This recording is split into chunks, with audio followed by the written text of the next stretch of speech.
Entendi, sim, senhor. E, portanto, o cérebro é um órgão que está mais ou menos mergulhado num líquido dentro desta caixa que nós temos em cima do pescoço. Que é dura, portanto, é uma caixa dura e que tem ossos. É mais, digamos que é mais redondinha por fora do que por dentro. O que é mau, porque se fosse mais redondinha por dentro era capaz de não ser pior. Mas a verdade é que tem lá dentro umas arestas, etc., que não são grande coisa. E, de facto, o que acontece é que quando nós batemos com a cabeça contra um objeto, há vários tipos de traumatismo crânio, depois falaremos disso, o cérebro funciona como se fosse uma bola de borracha dentro da caixa fechada. E, portanto, a primeira coisa que faz vai contra o sítio onde é aplicada a força, e depois, quando isso acontece, é tirado para trás e tem um contragolpe. Portanto, ele faz este movimento cá dentro, raspando por ossos e raspando por várias coisas, e fazendo deslocações, estiramentos. E, portanto, ele fica provisoriamente, estica-se, amolga-se, etc. Tem várias mudanças da sua morfologia. E como os provavelmente já viram, o cérebro tem células que comunicam com fios, com axónios, com ligações, etc. E quando há esses esticões, às vezes soltam-se os fios. E, portanto, para além do impacto que resulta de bater contra o osso, ou de raspar nas partes do osso que estão dentro da caixa craniana, tem esse problema suplementar, que é poder romper, como se fosse uma raiz de uma árvore que nós tiramos, e que a raiz depois deixa de poder alimentar a árvore, porque perdeu os seus ramos, e, portanto, separamos as ligações. Isso são, digamos, as coisas que são específicas dos traumatismos, e que o cérebro, naturalmente, ele funciona estando cada região sempre ligada às outras todas. Nós, ao longo da vida, vamos construindo uma forma de funcionar com este cérebro que se adapta ao mundo e que tem zonas que fazem determinadas tarefas, que estão ligadas a outras, etc. E, portanto, há uma necessidade de ter o cérebro todo unido para funcionar. E cada vez que nós temos que tomar uma decisão, por exemplo, ou fazer qualquer coisa, vamos recrutar cá dentro a melhor área para trabalhar e para resolver o problema. E, portanto, é o que ele faz. Temos uma base de repouso, digamos assim, que está à espera que aconteça alguma coisa.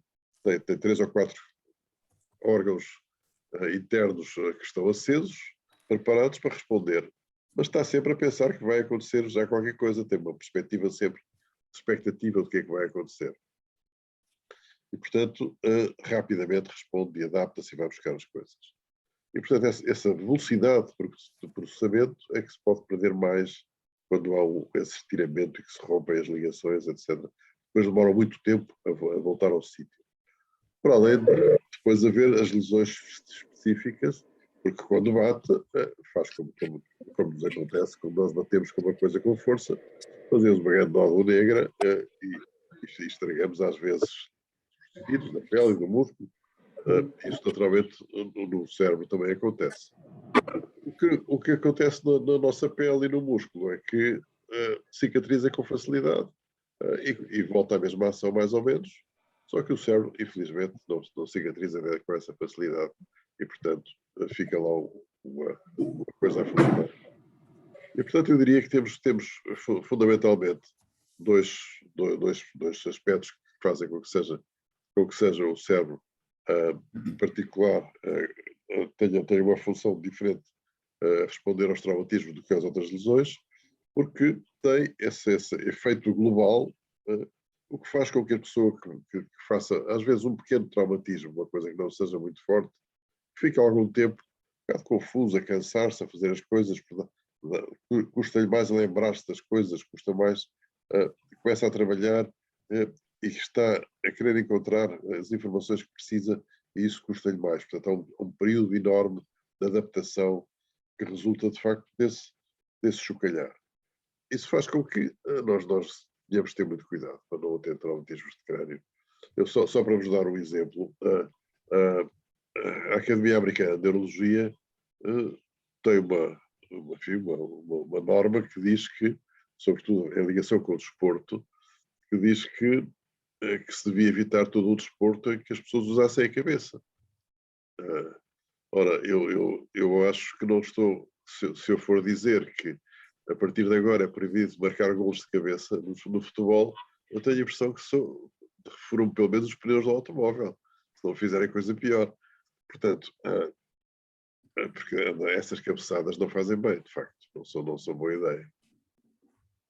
Portanto, eu não sei se isto dá assim uma abertura já para nós termos aqui um planozinho para podermos pegar e fico agora então à espera que me digam, façam alguma questão mais dirigida ao vosso interesse. Obrigada, professor. Já temos, de facto, algumas perguntas aqui em fila de espera. E uma é o que é a neuroplasticidade e quais são os limites que há para se ter a neuroplasticidade? Ora bem, a neuroplasticidade, existe uma neuroplasticidade genética, isto é, o cérebro vai-se formando de acordo com as ordens genéticas que nós temos, portanto, quando nascemos. A formação do cérebro é de facto uma coreografia verdadeiramente fantástica. Como é que é possível saber que vão tantas células para um sítio, tantas para o outro, etc. E depois aquilo fica tudo certinho, isso é a plasticidade própria da formação do cérebro. E depois temos a plasticidade adaptativa, que é aquela que se adapta à informação que nós vamos recebendo. E, portanto, e que nos faz a aprendizagem. Portanto, o cérebro adapta-se àquilo que está à nossa volta. E depois há esses fenómenos, são recrutados também quando há uma lesão cerebral, que o cérebro vai tentar compor aquilo que acontece quando há lesão. Ora, o grande problema é que aparece uma quantidade de fatores interessantes que são muito importantes para a recuperação, que são os fatores de crescimento do nervo, que são substâncias químicas que fazem crescer os nervos e arborizarem-se. Aparecem novos neurónios na localização, mas a verdade é que nós não temos ainda forma de fazer o pastoreio desse arranjo e, portanto, não conseguimos ter uma forma de pôr essas coisas todas a funcionar no sentido de refazer completamente a situação. Há muitas coisas que vão melhorando, sem dúvida. Um dos aspectos interessantes que a imagiologia funcional, que são aquelas imagens do cérebro que dizem onde é que estão a acontecer as coisas, tem demonstrado é que há 3 ou 4 trabalhos já feitos sobre o longo prazo dos traumatismos de crânio submetidos à estimulação e a readaptação, e que mostra que aquilo que vai acontecendo, curiosamente, pode parecer estranho, mas o que vai acontecer é que vai haver cada vez menos zonas ativas para fazer a mesma coisa. Isto é que é a plasticidade, que eu não preciso de gastar tanta coisa. Quando eu vos dizia há bocadinho, quando estavam as pessoas a seguir a bater com a cabeça, estavam com dificuldade em trabalhar, cansavam-se, etc., estavam com dificuldade em ir buscar as coisas, estavam com dificuldade em ter as ligações a funcionar. E quando melhoram, as ligações funcionam melhor. E quando funcionam melhor, ativam menos cérebro. Ativam menos cérebro, custa menos, gasta menos energia. E, portanto, a plasticidade é um pouco isso, é adaptar o cérebro a responder mais eficazmente à questão que é posta. E, portanto, algumas coisas vão acontecendo, mas tudo depende, naturalmente, depois da gravidade da situação. E às vezes as situações são, de facto, muito graves e nós conseguimos, de facto, algumas coisas, mas é sempre necessário procurar muito e estimular bastante para conseguir que o cérebro se consiga adaptar. Obrigada. Eu tenho aqui tantas perguntas, estava a ver se alguma se relacionava com essa e talvez esta, que é verdade que uma zona do cérebro que já não funciona é substituída por outra que faça a mesma função? Tem neuroplasticidade do cérebro. Era bom que fosse assim, era bom que fosse assim. o que pode acontecer é ver vários caminhos que levam a Roma. Isto é, a pessoa passa a fazer com outra estratégia. Portanto, as intervenções que se fazem do ponto de vista terapêutico também é tentar encontrar novas formas, novas estratégias de resolver os problemas, para não ser da mesma forma. Porque é a mesma coisa, é usar uma alternativa. Posso-vos dar um exemplo. Eu tenho estudado bastante as pessoas que não foram à escola, portanto não aprenderam a ler, etc., e ver como é que o cérebro funciona. E essas pessoas não desenvolvem umas determinadas áreas. Mas depois, quando aprendem mais tarde, não vão aprender com as áreas que deveriam ter aprendido quando eram pequenas. Aprendem com outras. E, portanto, é possível que em muitas circunstâncias não se vai fazer da mesma forma, não são áreas que vão substituir, mas vamos resolver com estratégias diferentes, resolver o problema. E isso é que é a parte que é preciso fazer, procurar. Ok, ótimo. Tenho aqui uma questão do Francisco Valentim. Quando há uma velocidade de impacto no cérebro, pode afetar mais zonas desse impacto, além da própria zona de impacto? Sim. Era aquilo que eu estava a dizer. A zona de impacto é onde o cérebro vai bater primeiro. Portanto, quando para o osso, o cérebro vai atrás e vai bater primeiro. E depois tem o contragolpe, vai bater do outro lado. E, portanto, fica com duas lesões, uma à frente e outra atrás. E, para além disso, fica com rasgões na parte interna do cérebro, relacionado com os ossos que fazem a órbita, que são os ossos um bocado afiados. E que, logo por azar, estão em cima das zonas da memória. E, portanto, isso é que vai afetar a memória fundamentalmente. Ok. Então, tenho aqui a Cátia Silveiro, ainda a propósito da neuroplasticidade, que pergunta de que forma é que essa neuroplasticidade pode ser estimulada intencionalmente. E vou-lhe já juntar outra pergunta. Bem, um comentário do Pedro Leite que diz que desde o acidente já conseguiu acabar o 12º ano com muita luta e com muito querer da parte dele. Exatamente, isso é fundamental, motivação. E o Pedro Leite diz também que sofreu um acidente com hemorragias cerebrais, já em 2010, porque sofreu um atropelamento grave, mas a ginástica que faz diariamente para recuperar foi o suficiente para ele ter uma vida quase normal e que só tem noção de que faz as coisas um pouco mais lentamente ao ritmo dele.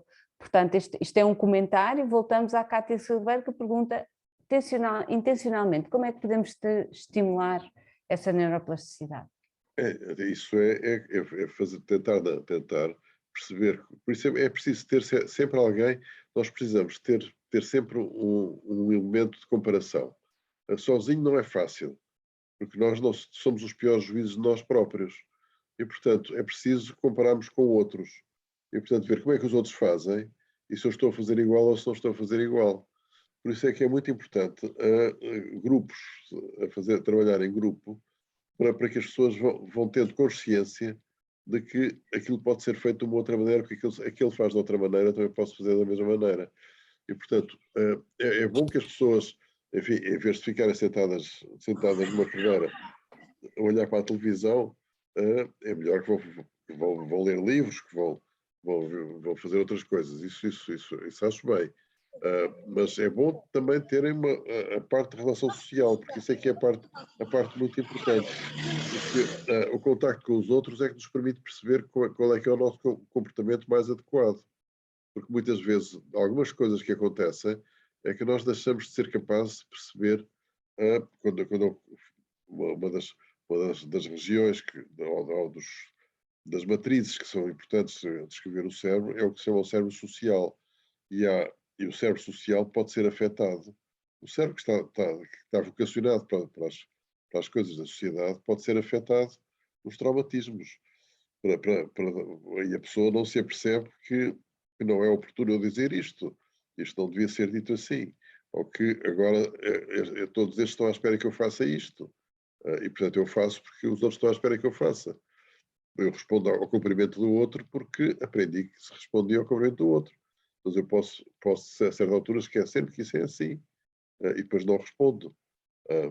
Ou digo inconveniências, que não devo dizer inconveniências, porque não sou capaz de perceber qual é que é o impacto que vai ter a minha atitude no comportamento do outro. Portanto, eu tenho que conviver com os outros para reaprender tudo isso. Porque isso é uma coisa que nós aprendemos em pequeninos. Mas que depois, nessa altura, com facilidade, as pessoas chamam a atenção. Olha, não deve ser assim e tal, ensinamos as crianças. Mas quando já estamos adultos, já ninguém vai ensinar. E, portanto, é preciso que haja um sistema, de facto, apropriado para que as pessoas se integrem umas com as outras e que sejam capazes de resolver os problemas e de aprender com os outros. É incrível estar a ouvi-lo e estou a recordar, está aqui o António connosco, não é? Também a Titão. Os dois fazem parte do grupo que está com um grupo de pessoas que sofreram traumatismos crânio-graves, que é o Viver Novamente, e vão a palestras, e vão aqui e acolhi, portanto tiraram as pessoas de isolamento e fizeram-nos conviver. E eu lembro logo nos primórdios, e isto para nós teve importância, a Titão comentar, não é preciso ensinar, eles ao fim de algumas vezes juntos já começam a perguntar, olá, estás bom, uns e outros, e começam a parar para ouvir antes de falar. Este género de coisas que quem não lida com traumatismo crânioencefálico nem percebe o valor que tem. De facto foi isto, foi o conviver. É muito mais fácil do que se tivéssemos ensinado outra vez a ouvir ou a cumprimentar. Foi a vivência, de facto. Exatamente. Tenho tantas perguntas. Acha possível, através de estímulo, vir a recuperar faculdades que ficaram perdidas, mesmo físicas, cognitivas, etc.? No geral, eu diria que nada é impossível. Apetece-me dizer isso. E, sobretudo, há aqui nós estamos a chegar a um ponto interessantíssimo, mas muito difícil e muito complicado, que é da interface com a inteligência artificial. E, portanto, já não estarei cá de certeza para ver esses resultados, mas tem havido progressos enormes na capacidade de pôr o cérebro a fazer coisas que não faria de outra forma. Ainda no ano passado foi publicado na Nature uma capacidade de um senhor conseguir escrever num computador palavras, e portanto só por pensar nas palavras. Tinha um elétrodo implantado na região da escrita e escrevia as palavras. Portanto, e não tinha motricidade, tinha perdido a motricidade. Portanto, há uma quantidade de coisas que nós temos de ter alguma esperança que isso pode vir a acontecer, que estão a modificar, porque estamos cada vez mais a fazer análises cada vez mais finas das áreas e das intervenções possíveis. Eu acredito que se podem fazer muitas coisas em reabilitação nesta perspectiva.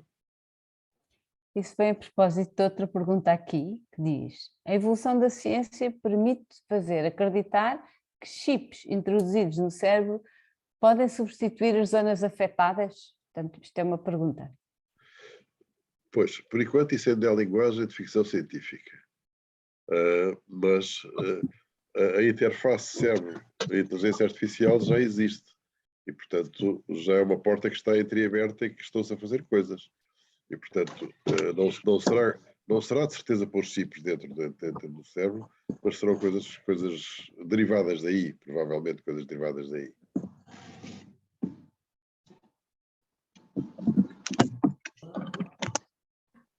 Outra... Ai, espera só um bocadinho, que foi aqui, Marisa estava com sono. Aqui a Carolina Matias diz, no caso dela, tem um hemisfério direito afetado, ela estava a estudar medicina quando foi atropelada, e o hemisfério que é responsável pelos afetos, entre outras coisas, foi afetado porque estava lesado. O hemisfério esquerdo está intacto, pode-se ter encarregue de cumprir essa função mais ligada ao lado afetivo, assim como os cegos, quando perdem a visão, ficam com os outros sentidos mais apurados? Pergunta ela. É uma possível explicação para o facto de eu estar mais fofinha, diz ela. Obrigada pela resposta. E até põe um sorriso. a analogia não é muito boa, porque os cegos adaptam só se ficarem cegos antes dos 20 anos de idade. Portanto, essa é uma adaptação plástica de desenvolvimento mais precoce. São grandes modificações que acontecem nessa circunstância. E com o sistema nervoso que não tem lesões. Portanto, o que falta é informação. É diferente, o sistema nervoso funciona todo, mas a informação é que não entra. E, portanto, eles têm que adaptar, porque digamos, têm recursos para resolver a informação, a menos informação que têm a receber e, portanto, conseguem organizar de outra forma. O facto, eu não posso dizer que é que os afetos estão no hemisfério direito. Se eu perguntar onde é que estão as coisas no cérebro, eu não sei. São matrizes da ativação. E, portanto, eu sei que, por exemplo, quando nós... eu já faz parte da minha vida ter assistido a isto tudo. E, portanto, quando eu comecei a estudar estas coisas, nós estudávamos o que é que acontecia quando havia uma lesão de uma determinada área.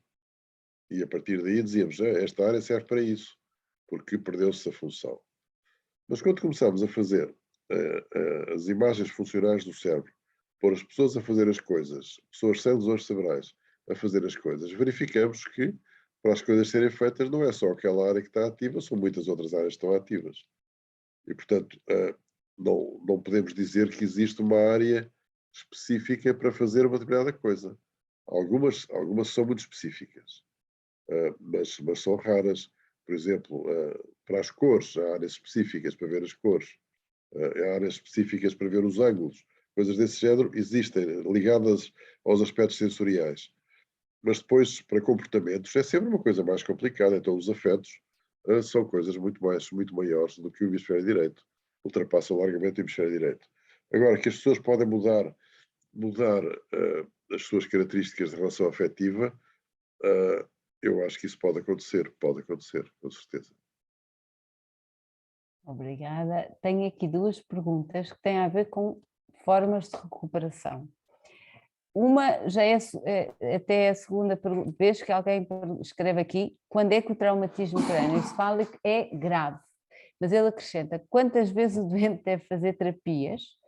E apanho também a pergunta da Susana Silva, que diz que o traumatismo dela era grave, afetou a zona da fala, dos movimentos, de chorar e de rir, e que tratamentos é que ela devia fazer? São muitas perguntas e ao mesmo Pois tempo... são. Então, uma é que tipo, quando é que o traumatismo crânio é grave, que tipo de terapias deve fazer? É um bocado, eu acho que grave é sempre. Grave é sempre. Só se for bater com a cabeça na porta do armário, às vezes isso não faz muito mal. Agora, os outros são, se levam a pessoa ou ir ao hospital ou a perder os sentidos ou coisa assim, é sempre grave, não é nada bom que isso aconteça. A própria cabeçada para marcar o golo é um traumatismo craniano grave, do meu ponto de vista. Porque se acontecer muitas vezes não faz nada bem à cabeça. Portanto, é grave.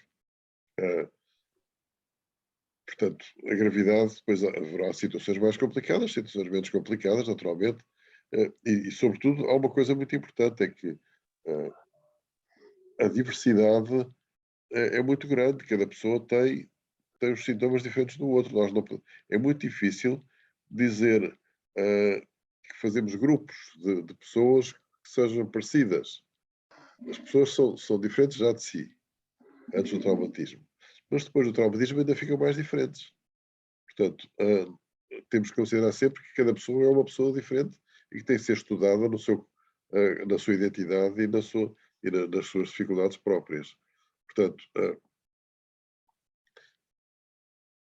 esse é o ponto. Agora, dizer quantas vezes é que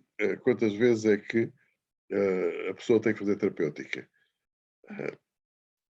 Eu acho que a vida dessas pessoas tem que passar a ser apoiada. Eu acho que tem que ter um apoio constante, precisarão de apoio constante.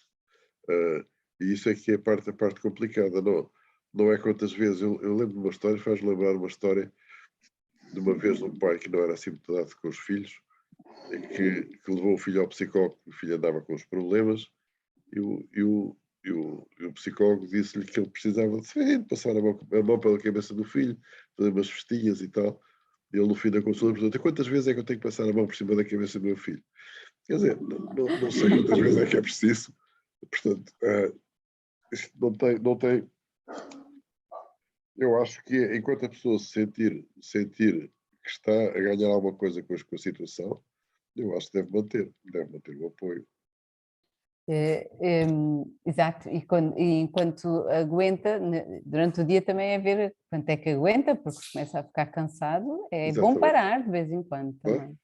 Eu vou corrigir a pergunta que lhe fiz antes, da Susana. Ela, na verdade, estava a perguntar, no caso de um doente que fala, que não fala e não se mexe, não anda, mas chora e ri, que tipo de tratamentos é que ele pode fazer? Então aí temos que procurar as formas de comunicação alternativa. Ele está, aliás, internado no hospital, diz ela. Depois tem que se procurar formas de comunicação alternativa, porque essas são ainda muito mais desenhadas para cada um, ver de que forma é que nós conseguimos ter uma comunicação, tentar estabelecer comunicação e ver se responde. Porque o riso e o choro podem ser automáticos, podem ser independentes das emoções, podem não ter nada a ver com as emoções. O choro e riso sem justificação podem acontecer. É preciso que eles sejam adaptados à circunstância para perceber se eles têm a ver com o que a gente está a pensar. Uhum. A Susana diz que ele percebe tudo. É o desafio, Susana, é o desafio de irem explorando qual é a melhor forma de interagir. E interagir, professor Castro Caldas, é a melhor maneira dele ser estimulado, não é? Claro. Olha, e ver, por exemplo, aquele filme do Escafandro e da Borboleta, e ver como é que o senhor conseguiu escrever um livro, como se conseguiu comunicar. Com o pescar de olhos. Susana, de qualquer maneira, nesta interação, lembre-se que há dias bons e há dias maus também para quem está deitado e há uns dias que ele se calhar vai interagir e correm bem, mas depois deixa descansar porque há dias que não vão correr tão bem, não desanime, não quer dizer que seja daí em diante, não é assim? Ou estou a dizer uma asneira? Não, com certeza. Tem que ir vendo. Não só dias, como momentos também. Pois. Momentos, pode estar a ir bem e de repente ter uma quebra. Exatamente. Tenho aqui outra pergunta que diz: as células que morrem no cérebro podem nascer novamente? Não, as que morrem no cérebro não nascem novamente. O que nós temos é células embrionárias que estão no cérebro e que podem migrar, eventualmente, para onde for preciso. E isso é o aspecto isso é que nós gostaríamos de pôr no sítio certo. E, portanto, elas podem migrar, de facto migram, e a gente aparecem novos neurónios nestas circunstâncias, mas não ficam depois muito bem ligados àquilo que é preciso. Aparecem com os tais fatores de crescimento, o nervo, etc., mas depois não ficam muito bem organizados. Outra pergunta: que tipos de memória existem? Vira, pá. Vamos simplificar. Não, existe a memória, é um sistema muito primitivo, porque nós temos uma forma para perceber melhor a situação é esta. Quer dizer, se nós, começando pelas amibas, por exemplo, as amibas, que são os animais unicelulares, que têm uma espécie nos pés, quando batem no objeto, adaptam-se e vão e fogem. E, portanto, para cada situação nova tem uma solução. A certa altura, quando as situações se vão repetindo, o melhor é arranjar respostas tipificadas para essa situação. E a memória nasce dessa necessidade de criar memórias, criar soluções para as mesmas situações. E, portanto, e depois as situações é que vão variando. Situações, eu tiro a mão, tenho a memória de tirar a mão quando está quente, pronto, é uma memória. Tenho uma memória do equilíbrio para não cair, tenho memórias destas que são operacionais, que são de procedimentos, e depois tenho as memórias que são autobiográficas o que é a minha vida, o que é que foi a minha vida com os outros, depois tenho memórias semânticas, tenho múltiplas memórias espalhadas pelo cérebro, em vários sítios. Para além de coisas ainda mais primitivas, tenho uma memória imunológica, que é que quando eu faço a vacina, eu reconheço o vírus quando ele cá chega. Portanto, isso é uma memória, para todos os efeitos, portanto, são memórias. Portanto, o nosso corpo está cheio de memórias. E depois, uma das coisas que se faz muitas vezes na reabilitação é ancorar algumas memórias mais difíceis, memórias dos episódios, por exemplo, e ancorá-las noutras memórias que são mais estáveis, com as memórias dos procedimentos. E, portanto, tentar que são as tais estratégias diferentes para decorar as coisas. E, portanto, é para isso é que os terapeutas trabalham nestas coisas.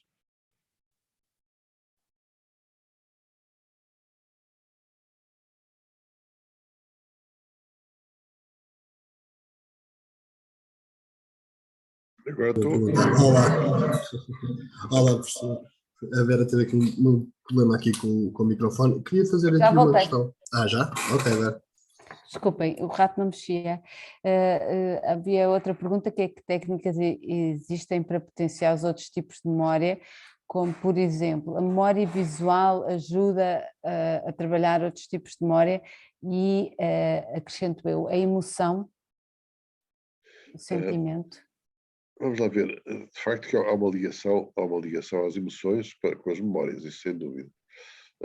Porque nós decoramos melhor as piores coisas do que as boas coisas. Isso porque é o nosso mecanismo de defesa. Nós queremos sobreviver.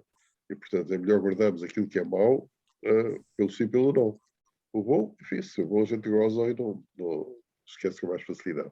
Isso está estudado em psicologia muitas vezes. Depois, existem algumas memórias que são sensoriais, e, portanto, essa ideia de que devemos dividir a memória visual, etc. Mas depois, os episódios não têm muito a ver são supramodais, são tudo acima da modalidade sensorial. E, portanto, tanto faz a forma de entrada como e, portanto, tanto que essas memórias episódicas são iguais das pessoas que não têm visão, por exemplo. Os cegos têm as mesmas memórias, portanto, não precisam da visão para nada. Uhum. Estou aqui à procura, algumas das perguntas de facto batem na memória. Aliás, é um problema que temos nos nossos amigos com traumatismo crânio, é a memória, às vezes a memória do dia mesmo. Sim. E há memórias falsas. Mas eu vou-lhe contar uma história de um senhor que eu acompanhei há muito tempo, que tinham tido um traumatismo grave no acidente de automóvel e que a mulher estava grávida, portanto nasceu a filha. Já ele tinha tido um acidente. E o defeito de memória era tão grave porque ele me cumprimentava quando eu entrava na sala, mas se eu saísse e voltasse a entrar, ele cumprimentava outra vez. Já não se lembrava. E se me visse no corredor, já não se lembrava outra vez. E se eu lhe perguntasse, então onde é que está a sua filha? Hoje a minha filha ficou com a minha mãe, foi para a escola com a minha mãe. Então, mas como é que se lembra das coisas da sua filha e não se lembra? Porque eu estou sempre a pensar nela. Portanto, ele tinha arranjado uma estratégia para fazer isso. Portanto, lá arranjou um cantinho no cérebro para guardar essa informação. Portanto, são essas estratégias que nós temos que ir à procura para ver como é que isto tem a ver naturalmente com os afetos, não é? Boa. A Carolina Matias diz-nos, falando nos fatores de crescimento, propuseram um tratamento tendo como base esses fatores. É fiável? Não. A resposta é simples. Não. Ok. Não há evidência nenhuma. Não há evidência nenhuma. Depois ela corrige. Não são fatores de crescimento, mas sim de transferência. O doutor tem algum conhecimento a este nível? Não há nada, não há nenhuma. Nada. E há memórias falsas? Eu posso ter a certeza absoluta de que aconteceu uma coisa e toda a gente me diz que não? Pode. Então não há, caramba. Agora estamos a ter. Eu estou a sorrir porque é outra coisa que sofro. Eu tive um traumatismo crânio grave, é uma das coisas que eu compreendo, um pouco grave, compreendo nos outros, porque era uma das coisas que sentia. Tinha a certeza de uma coisa e toda a gente dizia não, isso não aconteceu. Ou aconteceu, mas foi há 3 anos, não foi ontem. Sim, isso é perfeitamente possível. E mesmo sem traumatismo, Então pronto, Porque a ficamos memória, todos com as- cuidado de dizer certeza absoluta, não, não mas é? as Cuidado com isso. memórias são vivas, não são mortas. E, portanto, nós somos capazes de dizer, por exemplo, quando eu era pequenino, ia sempre para aquela praia que era tão boa. E fui uma vez só, mas foi bom, e, portanto, eu acho que ia ali imensas vezes. Portanto, nós construímos estas coisas e fazemos aumentar e diminuir. Isso é bom nas coisas boas, mas nas coisas más também é mau, porque também as fazemos aumentar. Quer dizer, Pois. às vezes o episódio da nossa infância pode crescer e ser dramático. Outra pergunta, uma pessoa que sofre um traumatismo grave, até que seja um traumatismo sem coma, bem, uma pessoa que sofre um traumatismo grave, tem tendência para vir a sofrer demência mais tarde na vida? Se sim, há alguma forma de evitar isso? A forma de evitar não há, mas Ao fim e ao cabo está a perguntar se há ligação direta, não é? vamos lá ver. Ele fica mais frágil, naturalmente. Fica mais frágil e, portanto, se aparecer a doença, não nos podemos esquecer que as demências são doenças que se impõem e, portanto, se houver uma pessoa que tenha tido já um cérebro com uma fragilidade, quando a doença aparecer, torna-se mais grave. Isso sem dúvida.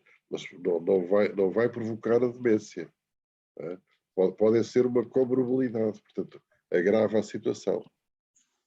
E não temos em forma nenhuma, ainda hoje, de saber como é que se evita a demência. Tomar a mim.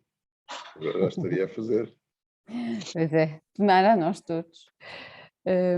Depois do traumatismo que tive há 12 anos, continuo a sentir-me a melhorar. Estou em terapias cognitivas, mas quando devo parar? Ou será que sempre que estiver em terapias vou estar sempre a melhorar? Eu acho que deve estar sempre a melhorar. E aproveite, se está sempre a melhorar, aproveite. Ao fim e ao cabo, esta decisão de saber parar também tem a ver com a nossa vida, não é? Quando é que nós queremos gastar menos tempo em terapias e mais tempo a viver uma vida, se calhar, não? Não, mas as terapias, Conjugar as duas coisas. as terapias podem-se conjugar com a vida. Não é inconveniente. Ok. Tenho aqui uma que eu deixei passar, tem a ver com memórias também. Aliás, tenho outra. É possível recuperar memórias que estavam perdidas? As memórias nunca se perdem.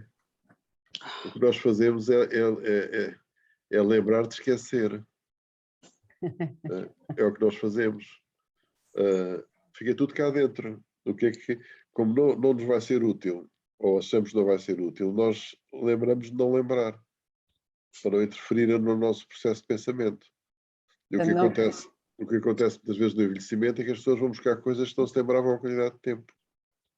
E que estavam lá guardadas e que a pessoa não... Como é que eu ainda me lembro disto? Como é que é possível? Estava lá guardado. Está lá tudo guardado. Boa. A Carla também nos põe aqui uma pergunta a ver com memórias. Os déjà vu têm a ver com memórias? Tem a ver com uma memória, é um erro. É um erro de programação. É o processamento quase simultâneo da mesma informação. E, portanto, no momento de ver, em vez de fazer o processo uma vez, faz 2 vezes. E, portanto, é reconhecido como já tivesse acontecido. A segunda leitura é como se já tivesse acontecido. Esse é que é o déjà vu. Portanto, temos a noção de familiaridade porque aconteceu, mas aconteceu uns segundos antes. Mas é suficiente para eu achar que é familiar. Ok. A Cátia Silveira pergunta: de que forma o estado de coma, induzido ou não induzido, pode impactar o cérebro? O que é que o coma faz ao cérebro? Acho que é isto que a Cátia nos está a perguntar. O coma não é uma coisa fora do cérebro. O coma é o estado do cérebro. É o estado em que o cérebro fica. É que se chama coma. Portanto, o coma não é uma doença, é um estado em que o cérebro fica. E as coisas que neste momento estamos também a ter alguma consciência e a ter alguma dificuldade em compreender é o que é que o cérebro consegue fazer enquanto está em coma. E é um trabalho há vários trabalhos neste momento já feito com doentes em coma, em que se pede, por exemplo, é o mais célebre de todos, que é pede-se a uma pessoa que sem lesão nenhuma cerebral para pensar que está a jogar ténis e vê-se qual é que é a zona do cérebro que fica ativada. Ou então pense que está a andar na sua casa e fica outra zona ativada. Chega só pede as pessoas que estão em coma e diz a mesma coisa. Pense lá que está a jogar ténis e ativa a mesma zona. Pense lá que está em casa, ativa a mesma zona. O que é muito complicado de explicar, saber o que é que isto significa. Mas, portanto, aí está um potencial interessante para se estudar e para se poder utilizar essa informação para a reabilitação. Uhum. Há aqui uma preocupação. A avaliação feita por uma junta médica e que me dá tantos por cento de incapacidade, significa que eu não vou conseguir recuperar, não vou voltar a conseguir recuperar das lesões que tenho? Isso de antes era definitivo, mas agora as juntas médicas já não dão isso como definitivo, felizmente. Porque isso pode melhorar. Exato, portanto, não, eu não tenho aqui o nome da pessoa, mas não, a resposta é não, ainda há. A resposta é não. Não se agarrem a isso. Não, e até o que pode acontecer é que depois as juntas exigem uma nova avaliação periodicamente, não sei já quanto é que é o período, mas porque as coisas podem variar, claro. E já nos tem acontecido, já agora comento, aqui novamente, as famílias não concordarem com este nível de incapacidade e até podem recorrer, voltar a pedir outro. Exatamente. Tenho aqui outra pergunta bem diferente. Os traumatizados crânio podem ficar tranquilos que se houver inteligência artificial eles não vão passar a ser robôs? Ou seja, o comando da inteligência artificial será sempre a partir da vontade do traumatizado? Essa é uma excelente pergunta. Nunca me tinha lembrado dessa. Eu diria que será que aquilo que a gente pensa também é dependente da nossa vontade? Ou não é tanto os telejornais da televisão e das coisas que nos põem na cabeça? Também não é preciso inteligência artificial para comandar a nossa maneira de pensar. E, portanto, há muitas formas disso acontecer. Mas, evidentemente, que aquilo que nós desejamos é que estes processos sejam resultantes da vontade, com certeza. Tem que haver um conceito de livre-arbítrio. E, portanto, a pessoa tem que ser a pessoa a fazer as coisas. Ok. A Carolina não sabe se este tema foi abordado, mas arrisca a pergunta. Há alguma possibilidade de recuperar a memória do momento do meu acidente? É que, como não me lembro de nada, fui dada como culpada, porque saí do carro que me trazia do lado da estrada, porque a minha amiga tinha uma cadeira de bebê do lado do passeio, mas eu já não era passageira quando o carro foi contra mim. Portanto, ao fim e ao cabo, há ali uma história neste acidente e ela gostava de recuperar a memória do acidente. Aliás, partilho aqui que já vários dos nossos pessoas com traumatismo, para não dizer quase todos, não se lembram do momento do acidente. Pois, isso de tal forma é importante esse período que, quando há bocadinho se perguntava o traumatismo grave ou não, essa memória chamada memória pós-traumática é considerada como um elemento de valorização da gravidade do acidente. É o que se valoriza mais, é o que se correlaciona melhor com o longo termo. Quanto maior for esse período, pior. Isso corresponde a todo o trabalho que há de arquivar a informação que não é feito por causa a seguir ao traumatismo. Portanto, é interrompido o processo de processamento da memória e, portanto, não fica nada arquivado. E por mais que as pessoas procurem, ao contrário daquilo que eu disse há bocadinho, que as memórias ficam cá sempre, essa não chega a ficar porque não entra lá dentro. Não chega a ficar arquivada. E, portanto, não pode ser repescada nunca porque não está lá. Uhum. Uhum. Eu tenho aqui uma pergunta da Marisol, mas Marisol, vê lá se eu vou passar bem a pergunta. As células do cérebro não se recuperam. Portanto, e no entanto podemos melhorar, mas ensinando outros caminhos ao cérebro. Porque é que em igual aspectos nunca vai ser assim? Não percebi agora. Não é assim? O António, ajuda-me lá. O António percebeu melhor que eu a pergunta. A pergunta da Marisol é, visto que as células do cérebro não recuperam, mas nós podemos melhorar ensinando novos caminhos ao cérebro, através da repetição e da nossa recuperação normal, nunca vai, no entanto, nunca vai ser igual àquilo que era, é a pergunta da Marisol. Isso igual, dificilmente será. Mas isso eu também para animar a Marisol, posso dizer que também nós não somos nada igual hoje do que em relação a ontem. Somos sempre diferentes de um dia para o outro. Portanto, é bom que os dois sejam diferentes.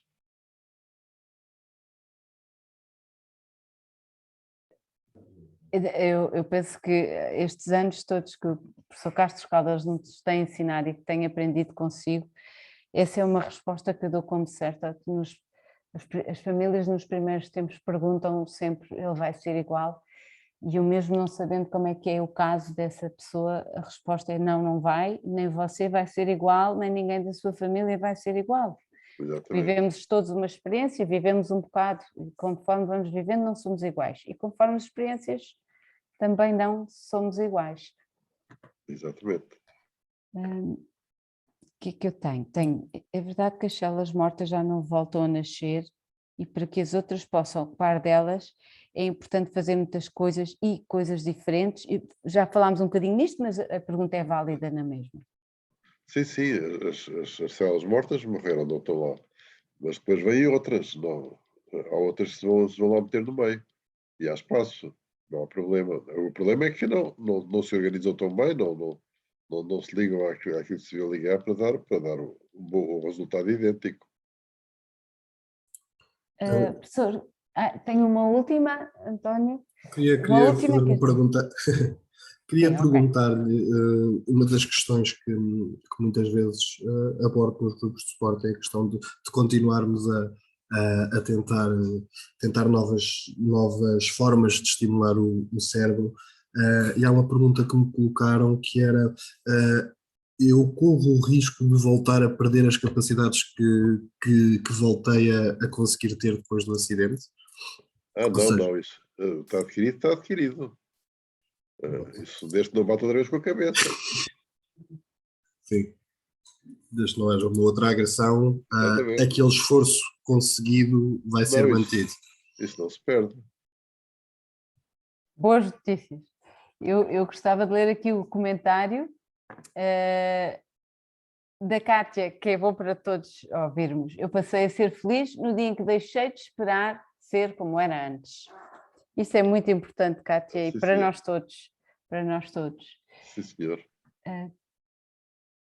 A Marisol pergunta: como, onde e que tipo de reabilitação cognitiva eu posso ter? Nunca me aconselharam nada. Eu não o conheço, não posso fazer prescrições por aqui. Depois fazemos a ponte, Marisol. Acho que tem à sua volta muito mais pessoas que podem ajudar, com certeza.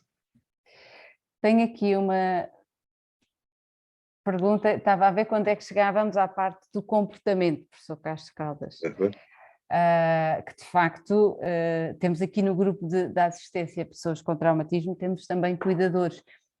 Às vezes é mais o cuidador que nota esta parte do que a pessoa com traumatismo. E tem aqui uma pergunta que diz: conhece algum processo, sem ser comprimidos, para controlar o comportamento? É que a parte comportamental cria muitas vezes o problema de relacionamento. Que estratégia deve ser usada para não se reagir mal? Mas vamos lá ver. Aí o comportamento comportamento em geral não é comportamento. Isso são as situações das relações interpessoais que são o marido ou a mulher que diz: já não estou casado com a mesma pessoa, estou casado com outra. E não consigo de facto conviver com isto. Isso faz com que o número de divórcios seja enorme das pessoas que tiveram estes problemas. O que aconteceu, uma das pessoas que era uma grande amiga na Dinamarca, a Annelise Christensen, que até teve cá em Portugal várias vezes e tudo, foi das primeiras que fez grupos de trabalho. Um dos resultados curiosos era que as pessoas depois, no grupo, encontravam parcerias relacionais interessantes e, portanto, passavam a entender-se melhor umas com as outras. E isso permitia, de certa maneira, diminuir o problema do comportamento, porque as pessoas entendiam-se melhor porque o comportamento era parecido. E, portanto, aconteceram vários casamentos entre as pessoas do grupo, lá na Dinamarca, que é uma coisa que, enfim, que se compreende-se. Não é prescrição, mas compreende-se. Ok. Tenho aqui um desafio da Marisol. A parte emocional e psicológica é sempre muito afetada. A pessoa fica ao pedido para um dia falar com cuidadores de famílias. Seria muito importante para eles e para nós. É verdade, Marisol, mas olha que já tivemos o professor Castro Calda no nosso grupo de encontros e de interajuda das famílias, na altura ainda presencial. Mas vai ser um desafio que vamos com certeza tomar em consideração, porque o professor Castro Caldas tem sido com um coração enorme de apoio à nossa associação. Estou a acabar os minutos, ainda tenho aqui um em relação aos comportamentos. A minha impaciência e agressividade é por dano cerebral frontal ou pode ser só por cansaço? Posso alterá-la? A primeira parte não sabemos responder, se é pelo dano cerebral, frontal, não é? É por falta de comportamento inibitório, portanto, tem um problema de comportamento inibitório que está alterado. Agora, é evidente comportamento inibitório, poderá explicar um bocadinho melhor? Inibir a reação emocional. É o que nós chamamos os impulsos, não é? Exatamente, a inibição dos impulsos. Isso muitas vezes é muito difícil do próprio conseguir isso. Porque e aí talvez a farmacologia possa ajudar um bocadinho. A farmacologia pode ajudar um bocadinho. E sem farmacologia seria possível? Deve-se tentar com certeza, mas não é fácil, porque as pessoas sofrem imenso. Isso é quase como as coisas compulsivas que as pessoas precisam de fazer, senão não conseguem resolver o problema. Pois. Sim, tanto que esta pergunta eu sei que me é colocada por uma própria pessoa com traumatismo crânio, não é o cuidador, portanto é uma pessoa que está com consciência do que está a fazer. Exatamente. Isto tem paciência e agressividade. E as pessoas ficam muito aflitas por causa disso. Tenho falado com pessoas com traumatismos que vêm pedir ajuda por causa disso. Porque não querem ferir a família, não querem ferir as pessoas de quem gostam. E, portanto, sabem que não deviam ter feito, mas fizeram. Tem aqui a Catarina, que é enfermeira de reabilitação, que trabalha numa unidade de cuidados continuados, está lá um utente com traumatismo crânioencefálico. A maior dificuldade é captar a atenção. Como é que ela poderá dar a volta a isto? A atenção é das coisas que está muitas vezes afetada nos traumatismos de crânio, precisamente porque a tal rede de integração não está a funcionar. E a atenção precisa de muita integração de toda a substância branca, de todos os axónios. E, portanto, é preciso reduzir muito os confundentes, digamos assim, as coisas que possam distrair a pessoa e tentar fixar lentamente nesse ponto. Eu já agora, se está na unidade de cuidados intensivos, há uma coisa que vale a pena dizer, é que muitas vezes a pessoa que tem o traumatismo está nos cuidados intensivos e depois recupera, e recupera a consciência, etc. E nós não imaginamos as coisas que as pessoas se lembram, que foram ditas lá enquanto a pessoa estava lá, pensavam que estavam a dormir e que não estavam nada, estavam a ouvir tudo. Houve uma enfermeira que fez uma tese de doutoramento comigo com esses dados. E havia memórias fantásticas das coisas que aconteceram. Portanto, é preciso muito cuidadinho nas unidades de cuidados intensivos, não dizer coisas que não se devam dizer à frente dos doentes. Temos muitos relatos e histórias giros. Um dia devemos todos juntar essas histórias, porque são realmente muito interessantes. Estou a lembrar-me do Zé Maria, o pai dele estar-me a contar que quando ele começa a interagir e falar, está finalmente a reagir a coisas que o pai sistematicamente nas visitas lhe dizia. Ele finalmente, inclusive é uma canção e por aí fora. Aqui na outra pergunta, e se calhar é a última que ponho hoje, falta 1 minuto para fecharmos.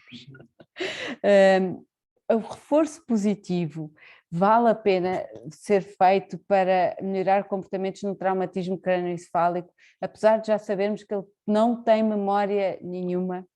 Eu acho que a pessoa está a dizer é, se eu reforço positivamente serve só para o curto prazo ou isto vai valer a pena a longo prazo, uma vez que ele nunca tem memória? Pois, eu acho que vale a pena fazer, porque às vezes alguma coisa pode ficar sempre, não? Vamos lá ver, eu acho que dizer o que é que vale a pena fazer quase tudo, porque tudo o que a gente possa fazer ajuda. Esse é que é o ponto numa situação destas. Claro que não vamos fazer disparates, não é? Mas reforçar a memória não faz mal nenhum. Muito bem. Eu vou ter que pedir desculpa a todos, mas as horas chegaram e o tempo voou. Professor Castro Caldas, muito obrigada. Isto até parece despedida, mas não é? Pelos 12 anos que nós vivemos e as vezes que já nos têm ajudado, e espero que continuemos com estas boas relações. E muito obrigada por mais hoje e por ter falado aqui connosco. Soube muito bem e curtinho. Portanto, acho que não me leva a mal, vou desafiá-lo mais vezes, nem que seja para o desafio dos cuidadores. Desculpem lá esta situação. A minha memória do sistema imunológico não estava grande coisa, porque eu fiz 3 vacinas e mesmo assim, quando o bicho veio, fiquei cheio de sintomas. Portanto, eu não contei aqui à audiência que o professor Castro Caldas está com o Covid, não é? Pois? Por isso, mas não passa através do aparelho. Exatamente, mas não é transmissível, estamos safos. Muito obrigada, professor, obrigada a todos. Daqui a um mês o António vai dizer-nos. Sim, senhor. Pronto, agradecer a todos os presentes, relembrar que dentro de um mês, que não é exatamente um mês, porque a última segunda-feira do mês, que é o nosso dia habitual para fazer os nossos conversadamentos, é dedicado ao 25 de Abril, mas sim no dia 26 de Abril, que vai ser a terça-feira, vamos ter o 7º conversadamente sobre o tema A Importância da Comunicação, com a doutora Fernanda Freitas. E, mais uma vez, agradecer ao doutor Castro Caldas. Muito obrigado. Muito obrigado. E a todos. Obrigada. Obrigado a todos.